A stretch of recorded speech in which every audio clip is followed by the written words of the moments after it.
Hi friends, welcome to Nanchi's kitchen. ఈరోజు మనం soya balls ఎలా తయారు చేయాలో తెలుసుకుందామా. ఈ సోయా బాల్స్ చేసుకోవడం చాలా ఈజీ అండి. మీరు ఈ చల్లటి వర్షాకాలంలో పిల్లలకు వేడివేడిగా సాయంత్రం స్కూల్ నుంచి రాగానే మీరు ఇలా చేసి పెట్టారంటే వాళ్ళు చాలా ఎంజాయ్ చేస్తారండి. ఎందుకంటే ఇది హెల్త్కి మంచిది, అలాగే టేస్టీగా కూడా ఉంటుందన్నమాట. ఈ సోయా చంక్స్ మీకు 2-3 రకాల్లో దొరుకుతాయండి మీ మార్కెట్లో.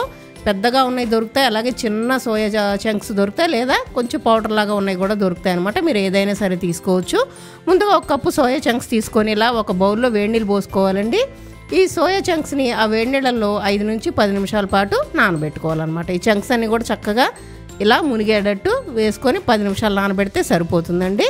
10 నిమిషాల తర్వాత దీంట్లో ఉన్న నీళ్ళన్నీ కూడా వంపేసేయాలి. వంపేసి చక్కగా ఒక బౌల్ తీసుకుందామండి మనం బాల్స్ కోసం మిక్స్ చేసుకోవడం కోసం.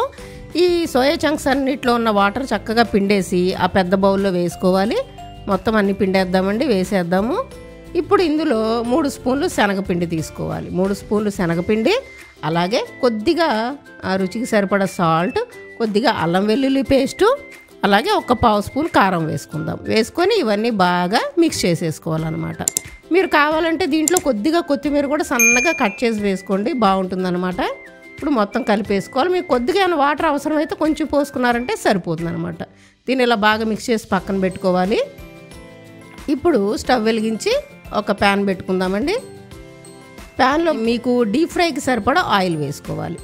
ఆయిల్ని చక్కగా బాగా వేడైన తర్వాత మనం ఈ సోయాని చిన్న చిన్న బాల్స్ లాగా చేసుకొని డీప్ ఫ్రై చేసుకోవాలన్నమాట. ఇది మీడియం ఫ్లేమ్లో పెట్టి మీరు ఫ్రై చేసుకోండి. ఎర్రగా ఫ్రై చేసుకుంటే చాలా బాగుంటాయి అన్నమాట.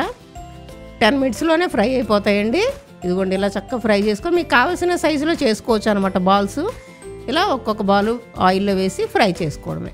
మీరు ఈ సోయా బాల్స్ని టమాటా కెచప్తో అయినా సరే తినవచ్చు, లేదా విడిగా తిన్నా కూడా చాలా టేస్ట్గా ఉంటాయి అన్నమాట. ఇలా మొత్తం మీరు ఫ్రై చేసేసుకొని పక్కన పెట్టుకోండి. స్కూల్ నుంచి పిల్లలు రాగానే మీరు ఇలా వేడివేడిగా చేసి పెట్టారనుకోండి, వాళ్ళు కూడా చాలా టేస్ట్ని ఎంజాయ్ చేస్తారు, అలాగే హెల్త్కి కూడా చాలా మంచిదన్నమాట. అంతే, వేడి వేడి సోయా బాల్స్ రెడీ. మీరు కూడా టేస్ట్ చేసి ఎంజాయ్ చేయండి.